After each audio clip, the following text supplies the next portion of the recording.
That was our band logo. The more you drink, the better we sound. So here it's the more you drink, the better we talk.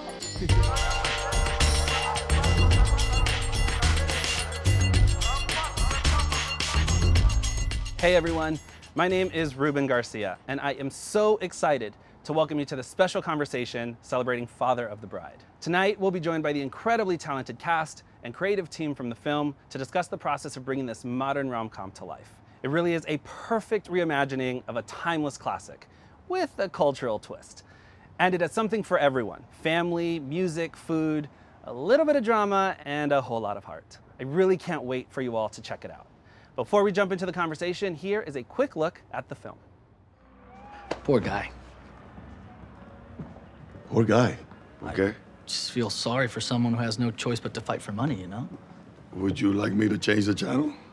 No. This is your house, please. No. What sport would you prefer to watch? I don't really watch sports. You don't watch sports. No, You play sports? I like hiking. Hockey's not a sport. Your father never taught you any sports. He never took you to any games. No, he did. He has a soccer team, and we had to go watch him play every week until I got tired of him. Hello, man. Hola, amor. Hola. Adan, your parents That's over here soccer too, team. right? Yeah. I need to warm up the fricassee. Let me help you. Oye, ¿y este paquete? He got him right in the bun. Yeah. Welcome to Academy Panels. My name is Sean Finney, Executive Vice President, and today I have the honor and privilege of sitting down with the amazing cast and filmmakers from The Father of the Bride. Welcome, everybody.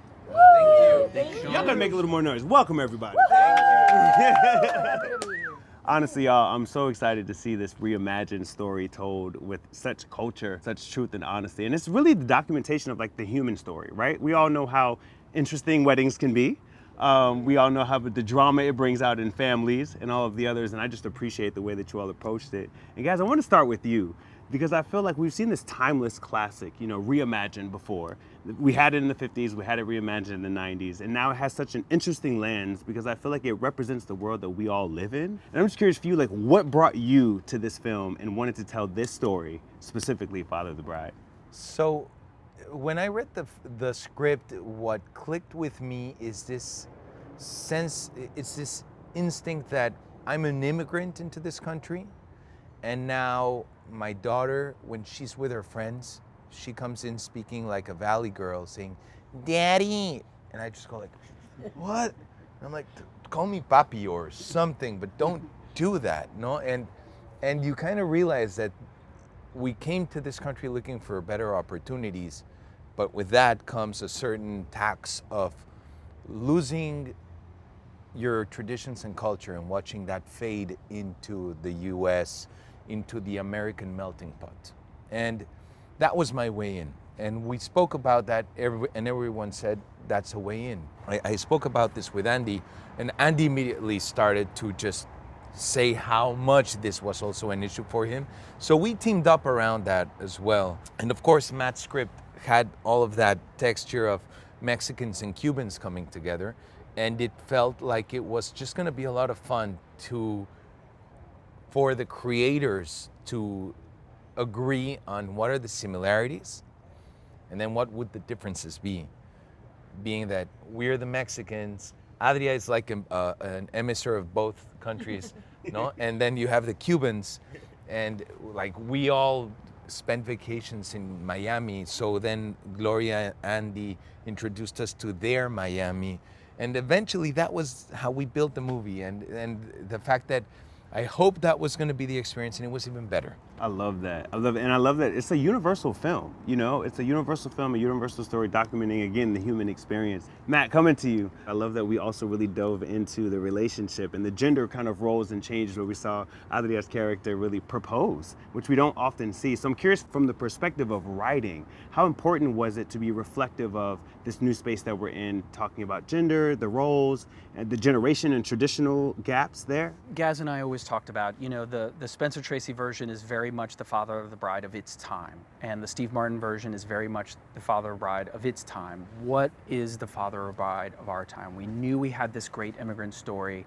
I've always been interested in the fact that whether it was the mother of the bride or the bride herself, the previous films, as great as they are, aren't hugely concerned with their stories, right? Elizabeth Taylor in the MGM version from the 50s, she's all about picking the china and that's kind of it.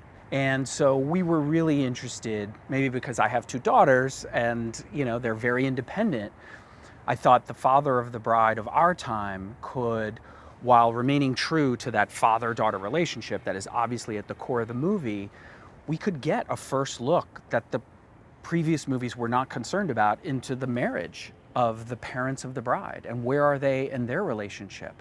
And in the case of the bride, this incredibly strong and independent woman who is not going to just, like Elizabeth Taylor, as much as I love her in that movie, is not going to sit idly by while her father calls the shots. So that was hugely important. Like that felt like a modern take that honored what's great about Father of the Bride and why people love that movie, but yet felt of our time. I love that. And going to the parents, you are playing two iconic roles. First of all, you're two iconic actors. So let's just give it up to you all first. You're iconic humans who happen to be iconic Yeah, I'm actors. kind of new on this scene. He's like the actor dude. What was it about when Roz brought it to you, and you mentioned it a little bit before, like, what was it when he brought the specific kind of idea around Father of the Bride to you both that made you all really just invested and interested in it? Well, the conceit of doing it was a great privilege, to be thought of like this is, as Paul presented the idea, we're doing this thing based around a Cuban family. And I wasn't supposed to tell you, but we're writing it for you. He told me that early on. I said, no. So I felt it was a privilege to be considered, and I was honored to jump in. And then I read the Matt's draft and immediately was taken by it. And I felt not only a privilege, but a responsibility to jump in to make sure that I can contribute in getting it right. Because a lot of times cultures are represented in such stereotypical ways from people who don't have an insight really to it. And so that was something that I felt important for me. I guess at the core of it all was, there was a discovery that we have this arc in the movie that's unique to this film. And also that, as Matt said, the women in the piece are the driving force and the catalyst for this man to change and to be able to move on from the traditions he's grown up with that are very important to him, and they're very real. He's protecting it. He's like a dog with a bone. He will not let go. And the more pressure you put on a character like that, then the more humor, more fodder for comedy and also for pain and some emotional moments to surface. I was all in from the get-go. And then when Gasgod came on board, we started to spitball about, who are these people really? Who are the actors we want? Who is the Mexican family? Because it could be, depending who they are, and they could be from Monterrey, they could be from Mexico City. Are they from Durango? Are they a farmer? Is he a rancher? We knew he had to have a lot of money, but how did he come about it? Because depending on who it is, you have to cast an actor that has the persona of that characterization, the behavior. And he's a flirt, the father of the groom. The father is a flirt. Yes, he's a Tulum flirt. Exactly. And for me, it was a no-brainer. I mean, I get a text from Andy, whose texts are short and sweet. I'm sending you a script, okay? I know that he doesn't do that, without really believing in something. So I'm thinking, what is it? And when it arrives, it's Father of the Bride. I'm going, oh my God. I was a fan, and I'm going, these are big shoes to fill. How is that gonna be? I read your script. I laughed out loud. I mean, you and I share a lot of the same sense of humor that I know we leaned into more of the heartwarming and making kind of fun of ourselves and our culture. But I love all those jokes that you had in there, and it drew me in. And then Gaz, I find out he's directing, and he wanted to talk to me, and I thought, okay, am I gonna read for this? He goes, no, we want you for the role. I go, damn, they're gonna trust me? This is my first leading role. And I had watched Nosotros los Nobles maybe like a month before you reached out, and I fell in love with that film so much that I looked for, who is this? How did they do this? It was such a beautiful film and funny but heartwarming. So I was all in from the get-go, and I thought, my God, what a great opportunity. I've waited a long time. They've sent me scripts through the years that I go, I carry a lot of baggage from my musical career, and it's a responsibility to me. I don't want to disappoint either my fans or my culture, and I've always chosen things that are, like I was saying to you, elevate the culture or advance me as an actor, So those things hadn't arrived, but when this came, it was like, I moved my whole schedule around so that I could do it because I was really busy. And I said, oh my God, I can't let this slide by. And it was such a great experience. We had such a good time. You know, both of your individual contributions to the film, amazing job, by the way. Oh, thank you. But I'm just curious, talk to me about the dynamic of your roles together and the intersection of like the family, bringing Diego's character to the family, and just your experience of those two characters coming together. I feel like this is when we lie and tell everyone we're method actors or something. Honestly, it was probably one of the easiest things about this film was discovering our dynamic. We knew each other from before, and we just had like an instant connection. I just trusted him. Sort of the second I met him, we had a dinner that lasted like about 4.5 hours, and we talked about everything but the movie. Yeah. We talked about our lives, we talked about our secrets, and we really had just the best time, and I respect him as an actor, he respects me, and I think since day one, I knew that I trusted him and that I was in really good hands, so it allowed me to sort of just really settle into Sophie, and then discovering those little differences between how Sophie was sort of brought up and how Adan was brought up, I think was a lot in conversations that I had with Gaz and with you as well, of like, Gaz asked me a really important question, which was, what do you see in a man? Like, what are the qualities in a man that I think that attract you to someone? And that was an interesting question from him, and I go, well, I want someone that listens and that supports me. And then we started building that into the beginning of the monologue, and it's the reason for that question that Gaz smartly asked, and was like, those are the qualities of that someone like Sophie, a modern woman, should look like, sort of like depicting or killing the stereotype of the Prince Charming and really making like, hey, this is the new Prince Charming. It's someone that supports you, that lets you fly, that allows you to have space, that sees you as an equal and not doesn't see himself superior to you, or like a housewife, really sees you as an intellectual and as a career woman. And that's what sort of we really loved, because that's who Sophie would marry. And I think that was so easy for us to discover. I mean, I think Diego is probably one of the biggest gentlemen I've ever met. So it was just like, even offset, I was like, you're such an Alan in so many ways. He really is. Like, yeah, the way my wife feels the same way. Well, there's only two types of casting: typecasting and miscasting. Exactly. But I love that, because, and Diego, I'm gonna come to you, but a scene where she's talking about when Andy, your character, is talking to him and you all are having that conversation, and you realize is that the move to Mexico, you're really following her. Yes. When initially, you thought that she was following him, and so diving into that aspect of how supportive he is, his character is as a husband, like that he's willing to maneuver and move his whole life to be around you, which is reflective of that modern day, which is reflective of this new time that we're in, which allows this new story to kind of have a lot more breadth. But Diego, I want to come to you from just, your perspective of your character and how it intersects with Adria.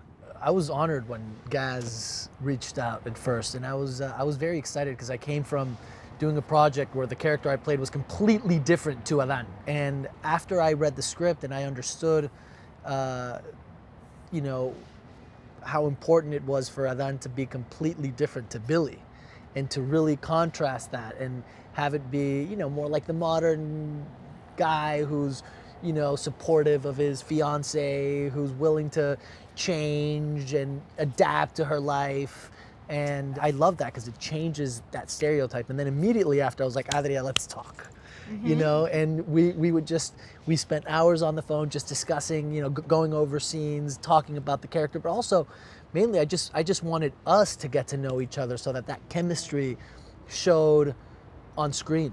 you know, like Adria said, we went out to dinner in Atlanta. And we You knew took each other her from to before. yoga, camping, and surfing. Exactly, exactly. And just hit it off, and you know, once we were on set, it was a piece of cake. So being able to work that with Gaz and talk about the character with him and understand those differences and those subtleties that would make Adan contrast to Billy, and working with Adria together, and you know, getting that chemistry and just feeling comfortable and trusting each other was what was really special about this. And we saw your character really kind of inspire in your character, you know, this idea of vulnerability and understanding what's happening in your stories, right? Because it's about the bride, but it was about the family. It was about the other daughter. It was about all the different elements. So Everybody, you're yeah. watching the human story unfold, but you're watching your marriage kind of like on the rocks. And then we're watching you kind of really be able to inspire in him this idea. To a certain degree, I think that Matt can relate to this. You're chasing certain concepts, and as you're going into production, they start to come into focus when now you know who your cast is, no? And during the small conversations as you're building it out and interviewing everyone, information starts to come through that suddenly create new layers of specificity where abstract thoughts start to become particular. So Adria's story, when we were speaking the first time about the movie, she just tells me the story of how she tells her dad that she's engaged, and the dad was like, okay. And suddenly he disappears, and they're living in Miami, and they call Adria up, and they're like, your dad is in New York. And why? And she calls, Dad, what are you doing? He's like, I don't know. I felt like seeing a play. You know? And I was like, that's amazing. And just the stories that she kept saying on how on her wedding, it was almost as if she had to take care of her dad. I was like, that is particular information that just makes the movie real. Yeah. You know, and it's all of those conversations with Diego that suddenly he was just talking about, like where he was struggling in understanding the character and how these ideas could actually come together. That it turns out that Diego has been married more to the character that he has been playing for all these seasons. And it turns out that Diego played more himself in this movie than in other characters. He's like this really good-natured, sweet guy that he just dared to show that side of himself. So it was just those sort of things that started to inform the characters, and it just made the movie more intimate for all of us, no? I mean, Andy, I'm sure you have things that you can talk about now. No, aren't you marrying like 2 daughters right now? Yeah, two weddings in 30 days. 2 weddings in 30 days? Father of the Bride is a documentary. Yes, but it's a documentary, it's about Andy. And a press tour in the middle. That's crazy. Light work. But by the way, I really need to say, last night when we watched it, I watched it for the first time on the big screen.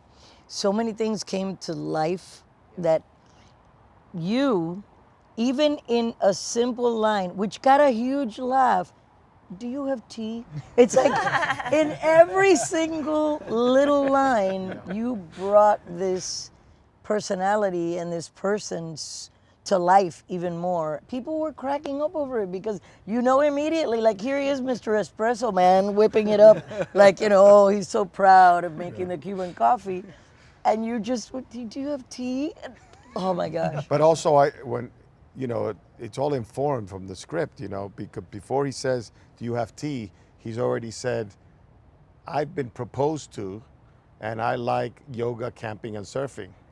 So it's all like beats that continue to create. It's like yet another thing for Billy to go, you don't like sports? I like hiking. Hiking's not a sport. And then he asked, like, did you play any sports? He's like, not at all. You're like, interesting. I mean, it's the modern We'll woman. change the channel. What do you want to watch? Yeah, the modern woman with the modern man. Food Network? Yeah. Can we put on the Food Network? HGTV. What do you want individuals to take away from this film? There's a certain hope that I feel this film promises, where generations are divided, global views are divided, and yet they live under the same household. No? So I kind of want there's a bit of a utopic thinking about what the idyllic family can look like coming together in spite of their differences. I also think that a lot of media right now is trying to portray the most progressive versions of life, and I wanted to, for a second, portray the people that are like second or third wave behind the progress, just sort of saying like, yeah, I agree, let me catch up, and speak to the middle of the country that is not polarized. They're just sort of trying to figure out where the new voices are, and just speak to the families where all that conflict is happening, and just say, it's a generational thing. It's happening everywhere.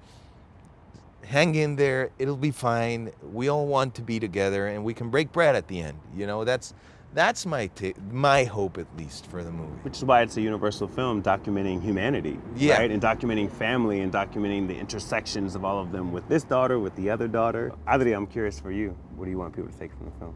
There's so many things I want people, I think, to take out of this movie. I think Gaz said it really beautifully. I think this movie, like you just said, is incredibly universal, and I'm excited for people to see two Latin American cultures come together, and to finally see the differences, and to not, we've always sort of been put in one box. And I mean, I've been told multiple times that Puerto Rico's in Mexico or in Argentina, or I'm like, I'm Puerto Rican, that means I'm Mexican. And it doesn't. And I think this film is going to show those differences, and also show the world that we're just like everybody else. I think for the first time in a really long time, we've sort of all taken the reins, and we haven't been stereotyped. And we've taken the reins of our narrative yet again and been like, hey guys, this is actually who we are.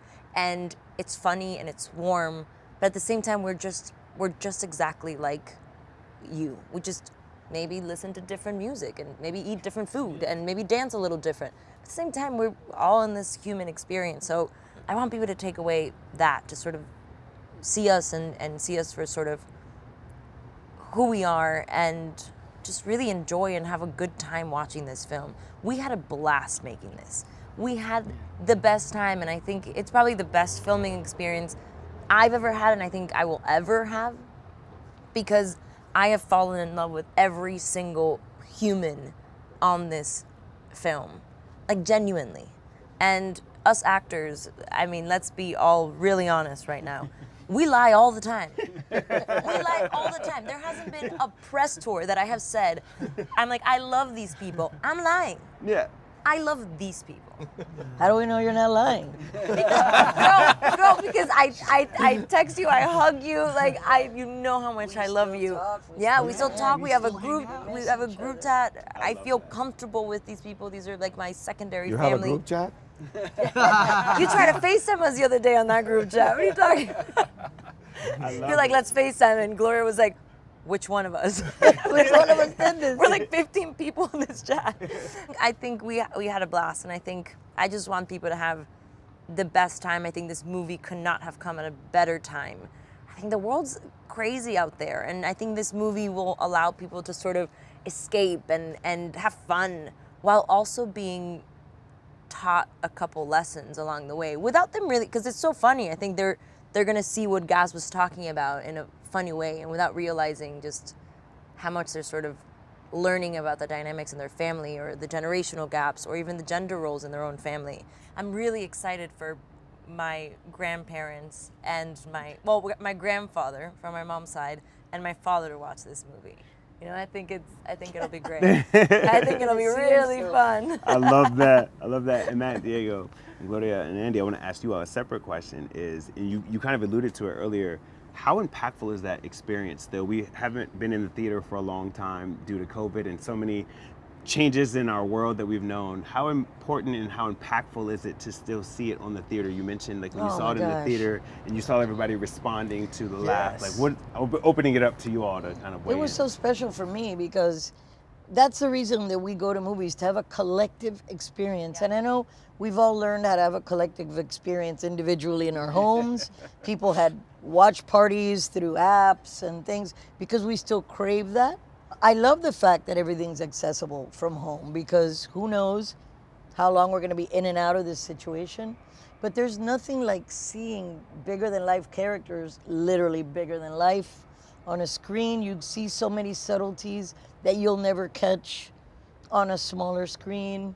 And it's just being together, which is what I hope this film does. You don't that pick up your families. phone. You don't pick up your Right. phone. When you're Right. watching Oh, the wait a movie, minute. Let me you don't- text somebody while I'm doing this, or me. Let me play Okay, Candy can you Crush. rewind There's that? no pause. Yeah. There's no pause. Yeah. Also, laugh is so contagious. Yeah. Like someone laughs and it just makes you wanna. It's such an empathetic experience to go to the cinema. Like you said, you wouldn't pull out your phone because you're concerned that you might ruin someone else's experience by shining your light. Or like if someone you know next to you is sort of feeling that moment, you're like, oh wait, it becomes this like empathetic group Yes, experience. or when someone belly laughs at something totally unexpected that you're going, wait a minute, what did I miss? going on there? It's just beautiful. Together, and Or cries and you go, yes. are you crying? Matt and Diego, I'm curious from you all about that theatrical experience, being in seeing it on the big screen. I mean, man, seeing it yesterday with an audience was amazing, because you could really see and hear, like, and be with the audience as they were laughing, as they were gasping, as they were crying. I saw it with my mom, and my mom was third act in. She was just crying and then laughing, and there's really nothing like it. There's nothing like it. It was amazing to be able to be in the theater yesterday and see how excited and how in it the audience members were. It was great. And those are the reactions, because whenever I do a concert, I know immediately how that audience is responding because I'm there. Yeah. But actors do their craft and hope for the best, and hope that what they do has translated to the point where it's going to move people. And in the theaters where you see it happen. Yeah. You You don't sort of see get it in- instant gratification. Yes. You don't see it in the people's theater. homes. They're all doing their thing, But it's an amazing. Oh my God, it was so special for me. Matt, for you, I'm curious. Completely concur. I've probably seen the film 5 or 6 times. That was the first time in front of a live audience. And there's just an energy to it, and people grabbing me after, like, who were, you can't judge a book by its cover. These were not Latino people who were just like, I cried 3 times in that movie and I didn't expect it. And how often I heard a version at the party after the screening, how often I heard a version of like, we need this movie. We need this movie right now. And another thing I heard was like, and it was almost evenly split. I can't wait to show my kids, and then I can't wait to show my parents, which I think speaks to you used the word universality of this. It's a film that I think works because there's at the same time there's a great specificity to the humor, and you hit on it. It's getting better, but many depictions in film and television of Latinos, it's frequently we're a monolith, we're a uniculture, and we're not.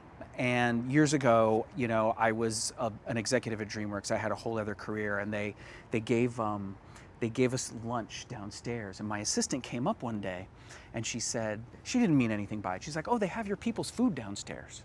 And I thought to myself, if I go down there and there's papa rellena, I'm gonna be shocked.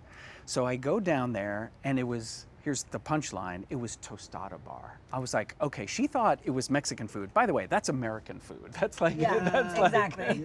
like, and we wanted to, on the one hand, celebrate the differences between these cultures, but what I love about the movie, and especially the end, is at the end of the day, there are these commonalities, though. There are these common denominators of family, of food, of music, of closeness, that transcend culture. And you could be an immigrant from Cuba, or you could be an immigrant from Senegal, and you know what that is to on the one hand, you come to America and there's this beautiful assimilation that takes place, but there's a cost to the assimilation.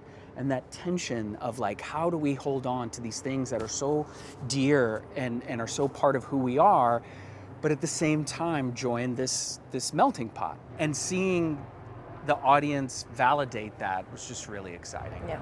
That was beautifully put.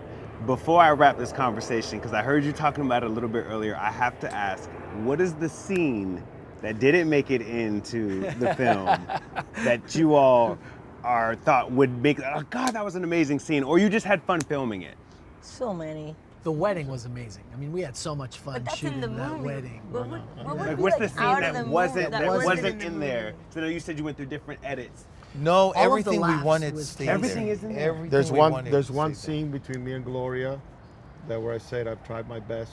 Yeah. And she said, I know you have, Billy, and she gives me a kiss. It was early when we put the kids to sleep. After we were Yeah. in bed together. Yeah. But I understood why they don't. No, wanna yeah, it was pay too off soon. It was you saw Putting they us were back gonna together get. early. Yeah, It's it was. leading to Yeah. It was It structurally it was off. You know. It was just lines that I missed, jokes. And by the way, it was Ruben Rabasa who Acapulco. steals Acapulco. every scene. That is the Acapulco one. is the one. Acapulco is That the dinner one. table scene, which we shot for 2 days, Yeah. was so. It was we couldn't get through I have some the of the best lines video. because he was. Thankfully, you gave us the blessing of being able to, improvise and do fun stuff. But Ruben Rabasa, oh my God, it was like we were just cracking up for the stuff he would throw out, and Chloe. Yeah. Chloe and Casey, Casey. they would go off, and Gaz would say, "Just go." Their improvisations were so insane. I miss that her she-boss didn't make it. I into say the- it, though. You say We it. kept but it for Andy. You kept it for Andy, Yeah. and people cracked up Yeah, I when you know. said Yeah, it yeah, yeah. because it was so out of character for you to say the she-boss. But some of the stuff that they came up with. But oh she has my a video. Lord. I have a video of that scene where Ruben said Acapulco and the entire set fell apart. When I say fell apart, I mean the camera guy was like, I can't even hold this camera anymore. Dying laughing. Gas came in like dying laughing, but also like, guys, we gotta film. And then the more he heard us laugh, the more he was laughing. And he was like, I can't stop this. And Andy, and I'm laughing and you hear me, and Andy is just cracking up and he can't even breathe. I was crying. He was because so much crying. fun. He was like cleaning up, and then he kept putting a napkin on his head, like just giving up on life. It was so funny. I But have the did video. how did you had a camera and you started to videotape me? Yeah, I just started filming you. I was like, this I must was be off recorded. camera. I wasn't on camera. It was a reaction to Bobby Acapulco. Because it was like the third time that happened. Like we would finish the scene, and then it would be like, or like we're about to finish the scene, Acapulco, and we would die. Second time, third time, we were like, you guys, we need a 20-minute laugh break because we That's can't. the He was one line I regret reminiscing out of the movie, about an Acapulco. Acapulco Acapulco. experience, and when we were talking about her taking off to Mexico, it was, Yeah. it was really. It was after this whole speech that is like, I don't even know how long. And then all of a sudden, I say, I'm going to Mexico. And he goes, ooh, Acapulco. I mean, and just the way he said it, it was so funny. And I also have a Lewd picture. and lascivious, is how we would say it. I have a picture of you that day that you were playing with your food, and it's the cutest picture. You made a smiley face with your frijoles. Okay, so I need to see this video after we're done Yes, rapping, yes. and then I need to see that with her frijoles in Oh there. my God. And we need a director's cut, clearly. We need But- the Acapulco scene. We need the Acapulco yes. scene. But honestly, as a consumer and as somebody who wasn't on set, those laughs, the heart, the feeling, the intentionality of like family, the perceived division that became unity towards the end, beautiful. I appreciated it, and thank you all so much. And she said it, actors may lie, but you can't fake real. Yeah.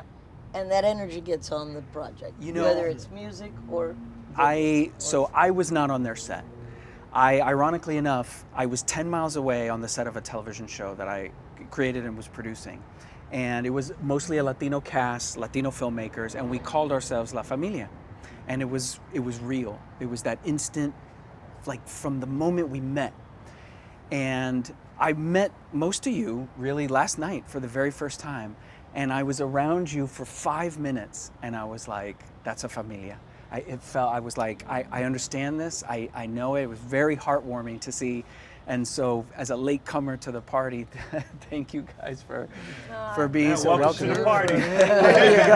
Creating that vehicle. But Gloria, you said it. It cannot be. And what's amazing is it's on the screen. Yes. Yeah. You see it. It's a cohesiveness. It's a family thing, and I'm not surprised that you created it. Knowing you, I was like, oh, good on them. Like that made me Well, so happy. I mean, the thing is that we were all in Atlanta for 8 weeks. We didn't have a real in point to Atlanta when we got there, and everyone had girlfriends, husbands, wife and kids, family, Daughter, grandkids. Like when we were not shooting, when anyone was not shooting, they were hanging out, no? And then Enrique Murciño threw a party in his house, the guy who plays Junior, for his birthday, Saturday, and Diego brings a friend that cooks like the best burgers in Mexico, and we're just dancing at like until 3 And I made my a.m. Cosmos. See, and are she very made her good. Cosmos, no? I brought And flamenco balloons. then some night, Adria takes us all out bowling, and Diego was starts so singing Journey in the bowling alley. And we were dancing with that band that was there. And then the rap party that Gloria Yes, threw oh, in at the your house in Miami. Oh, That was my an God! epic Where rap yeah, party. she invited the entire crew. Everyone was there. I mean, no one does that, really. I mean, that party was legendary. That was epic, that party. Ooh, Legendary. I found lots of interesting things in my house after that party. Some people called to ask for them, and some people just left it. We're gonna put that. We're gonna get that in the next, definitely in the next interview. But thank you for watching Academy Panels. My name is Sean Finney, and make sure you go check out Father of the Bride.